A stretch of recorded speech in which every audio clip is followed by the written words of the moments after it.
Autofiles, we continue the story of BMW. Recently, we saw the origins of the company's success in the 1930s and the first steps towards rebuilding after the Second World War. By the mid-1960s, prosperity had returned, and the Munich concern were using motorsport to develop their engineering prowess and to promote their cars. BMW made the 2-litre version of their 4-cylinder engine available for sports and Formula car racing. They were successful with constructors like March and Chevron, and also with their own Dornier-built car. At the head of this success, watched here by famous journalist Dennis Jenkinson, was longtime BMW driver Dieter Quester. I think it was the right choice to race with BMW when I made the choice in '65.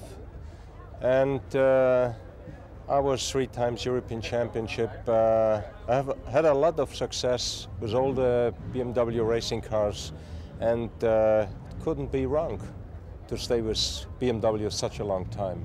I must say as well, how can I tell you, it was more or less a love affair. In the late 1960s, important events happened to secure BMW's future and reputation.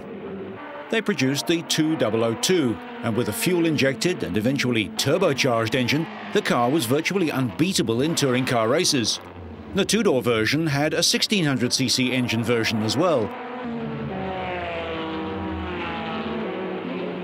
Boosted by the success of the 2002 and its victories, BMW continued to put money into development.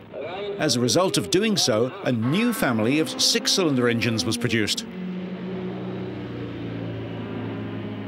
The 6-cylinder 2-litre engines could be fitted in place of the normal 2-litre 4-cylinder.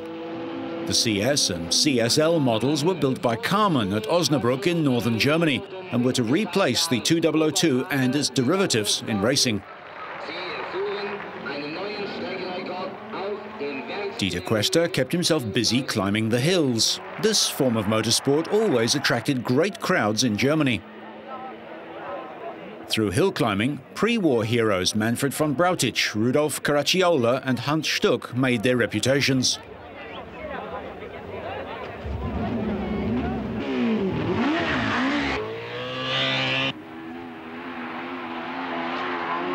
Stuck had remarried after the war and had a young son, also named Hans. Dieter Quester found himself with another Stuck in the team as young Hans came to the fore to drive in the 1970s in the new BMW CSLs.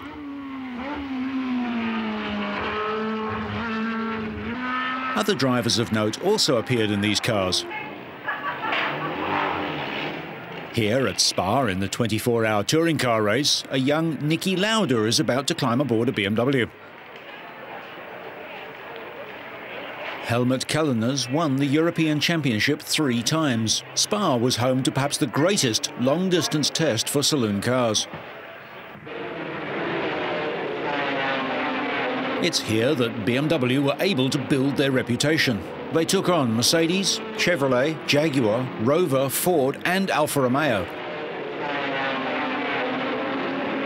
BMW has won the race a record 16 times.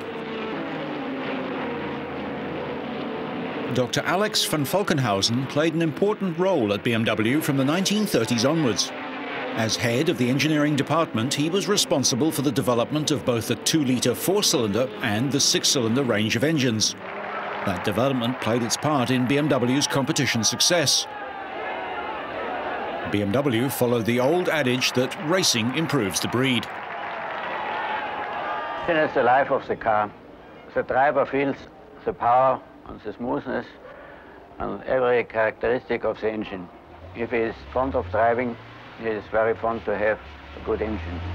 It's therefore very important that the designer of the engine is a good driver himself and feels what is wanted from the engine.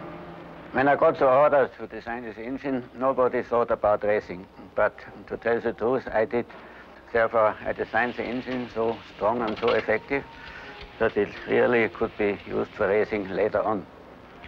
And for production, this engine was also good because it was very strong and had a long life in normal street use. It was therefore a very modern engine with overhead camshaft, wheel wells and 5-bearing crankshaft. At that time, these things were only used for a racing engine and nobody had it in production. In racing form, the turbocharged 6-cylinder engine, bored out to 3.5 litres, was capable of producing 850 brake horsepower, an enormous increase on the original engine.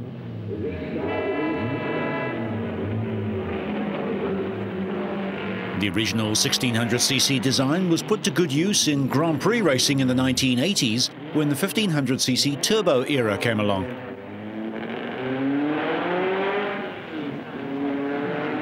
The engine was developed to produce over 1,500 horsepower for very short periods during practice.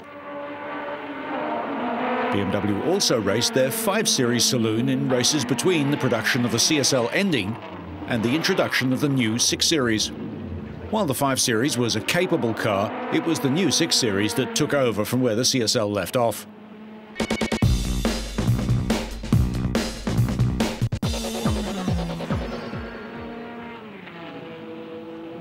The 1600cc 4-cylinder engine remained in production until the late 1980s.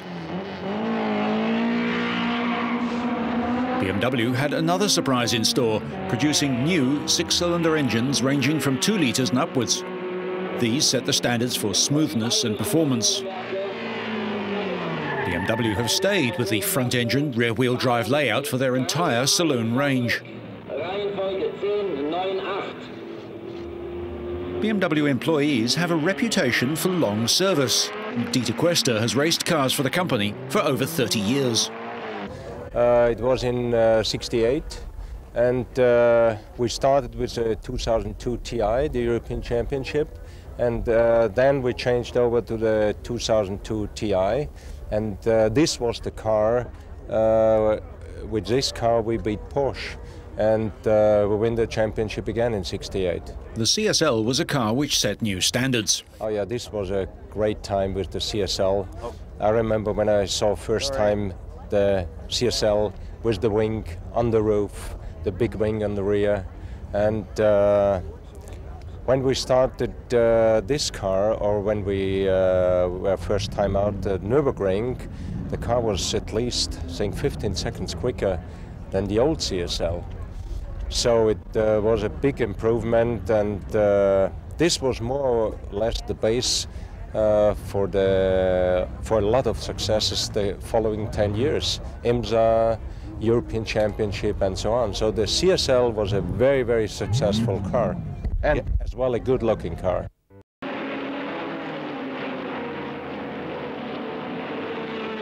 Hans Stuck Jr. introduced an aggressive driving style. In my very early races, in the beginning, I was driving so sideways because I really want to be very quick that people used to say when I came in for a pit stop, the mechanics, they didn't have to clean the windshield, they only had to clean the doors because all the dirt and the bugs were on the side because of my sideways driving. So they said, this guy is really crazy, he's ruining all the tires, the suspensions, and he's running over the curbs, and they don't want to have me as a racing driver. But then finally, I convinced them by my way of driving, and it worked out quite good. In the early 1970s, BMW established a proper competition department, and it was headed by Ford's Jochen Nierpasch, with Alex von Falkenhausen as technical director. In addition to senior drivers, BMW's junior driver program was important from the 1970s to the 1990s. Among BMW's junior drivers of the 1970s were Formula One graduates Eddie Cheever, Jody Scheckter, and the Swiss Marc Schurer, who would later become their competition director.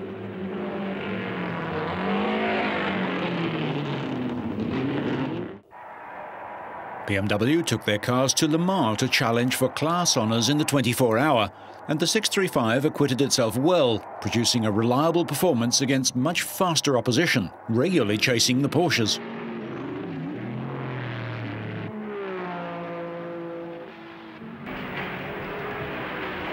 Jochen Nierpasch, flanked by drivers of the day Ronnie Peterson, Dieter Quester and Brian Redman, with Jackie X talking to Jochen Maas.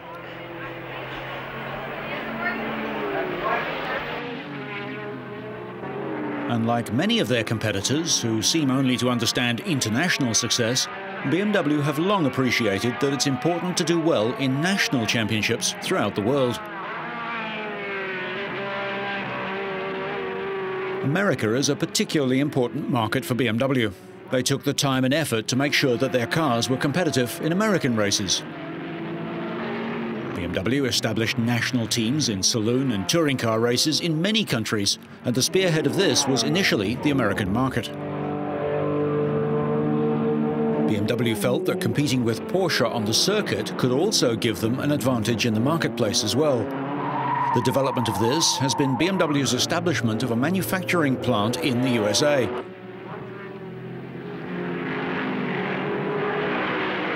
Their philosophy has changed little from the 1970s.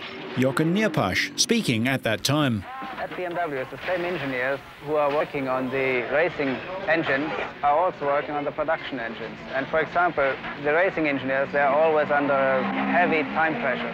So the engineers have really to work flat out, and they have to have unique ideas to come very fast to a good result. The result has to be more power. And they can handle their normal engineering problems for the production much easier. And I think that's the main difference between a company like BMW and a company who goes racing only for PR reasons and hasn't got the technical high standard in their normal production cars.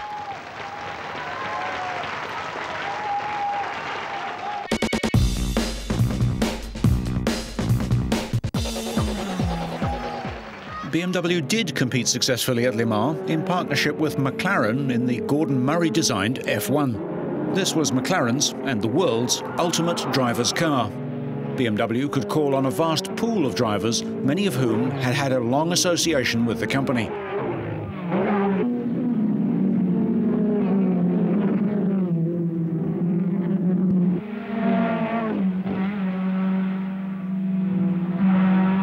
Returning to touring cars, Dieter Quester notes how they've changed over the years.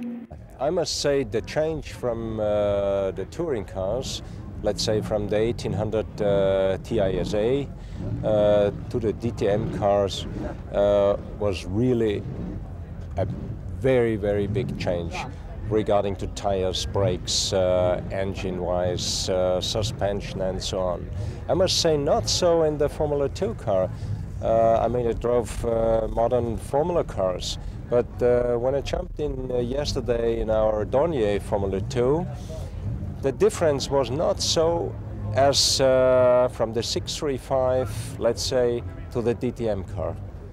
So, but from the IIIa 1800 to a DTM car, that's, I mean, such a big change you wouldn't believe. The only Formula 2 car called a BMW had a chassis built by aircraft company Dornier, but it was a factory effort. The design was coming from BMW, and that's the car we have here. It's my car from Hockenheim in the, when it was 70, when I beat Clay Regazzoni. And I must say, when I got in the car on Friday and I started the engine and buckle up, it was the same feeling like now 26 years ago. And the car is running quite well.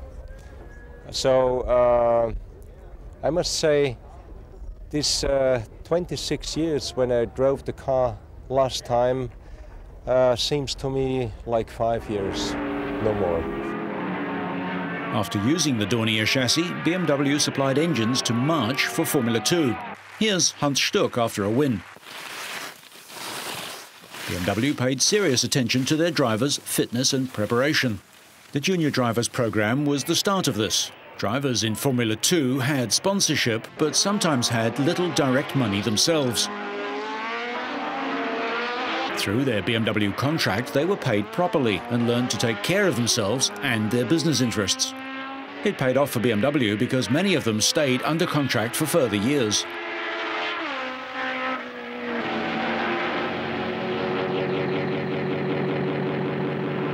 Mark Schurer was one of the most successful of the junior drivers. He retained his BMW connections throughout a career that took him through Formula 2 and into Formula 1.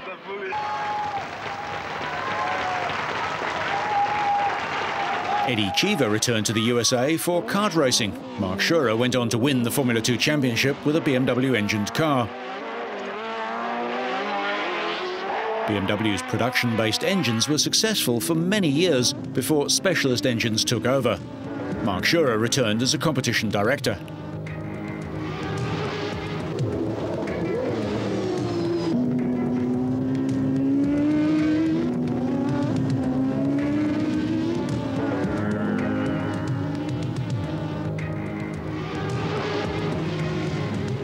I own BMW a lot because they brought me up to Formula 1, and I still, like to do something for them. So, being behind the pit wall, doing something else means also for me, the positive feeling I had, I can give it to somebody else. BMW introduced a different type of car in the late 1970s.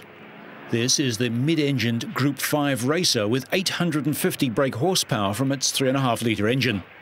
It was a development of the M1 that was first built in 1978. Having been first seen at the Paris Salon, the M1 took part in a series of one-make races. The Pro Car series matched Grand Prix drivers of the day in identical cars throughout Europe. The races took place before the Grand Prix, this one at Monaco. There was some rugged driving. The engine was a 4-valve per cylinder, 277 brake horsepower, 3.5-litre 6, which was also seen in the M635. In modified form, this car produced 470 brake horsepower.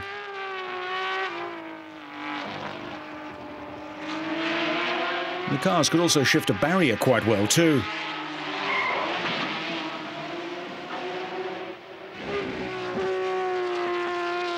Mark Schurer is proud of his long association with BMW. Yes, it makes me very proud, and of course I've been with, I've driven many cars. It's my whole career is here. For example, today I'm driving my junior team BMW, the one I started my career with BMW. The Benetton is here with a turbo-powered engine. The Brabham is here as a show car, which I've driven together with Nelson Piquet. So it's a lot of memories here. So it makes me very proud, and a lot to think about the past. Jochen Nierpasch tried to convince the BMW board to enter Formula 1 with a turbo engine, but was refused, and he left the company.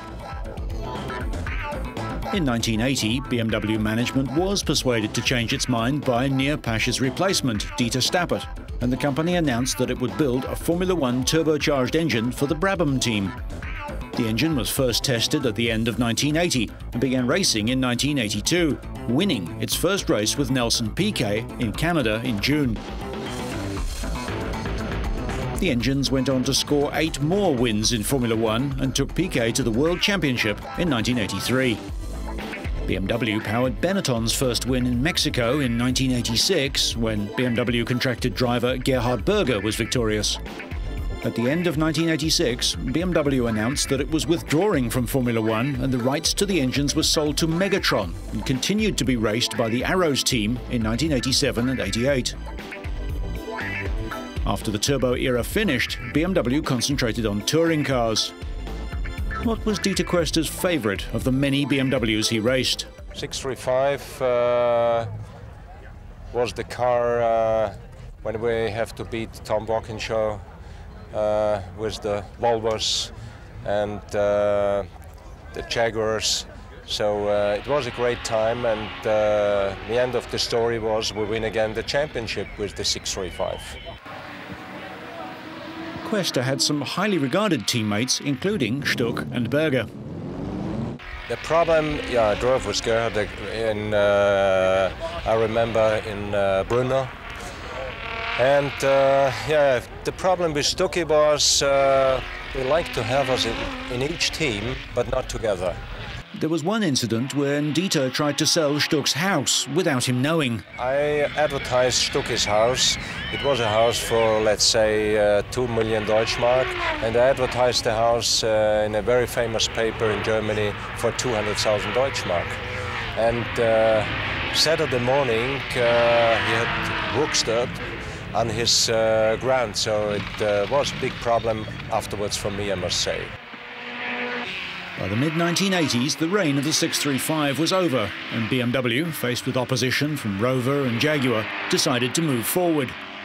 One of the great stars of the 635 era was the Italian Roberto Ravaglia, who started off as co-driver to both Hans Stuck and to Berger. It was Ravaglia who notched up important wins in the 635 and went on to have even more in the car's successor. After a final win with the Italian driver Emanuele Pirro, it was Ravaglia who took over the forefront of racing in both the European Touring Car Championship and the short-lived World Touring Car Championship with the M3. Ravaglia and the Venezuelan ex-motorcycle world champion Johnny Cecotto raced the M3 all over the world, including Australia at the famous 1,000-kilometre Bathurst race, and acquitted themselves well.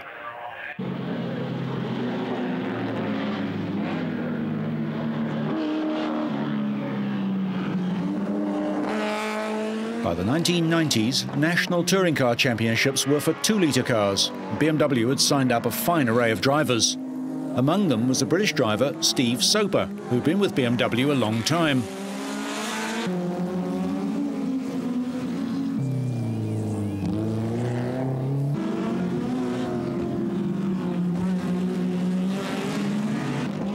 He reflects on BMW's policy of grooming young drivers. I don't know really. I mean, we still have some young drivers that are employed by BMW. I mean, my two teammates this year in Germany are both 25-year-olds. But I mean, again, they stick with the people they want to stick with. And I think if you look at Jochen Winkelhock's been there 6-7 years. Cecotto's been there. He signed the contract and started when I started. And Roberto Ravaglia's been there 10 years. BMW returned to Formula One in 2000, providing 3-litre V10 engines for the Williams team. For 2006, BMW has taken the step to become a Formula One team in its own right by purchasing the Swiss Sauber team. Formula One still represents an engineering challenge and a promotional opportunity for BMW to demonstrate its engineering skills into the future.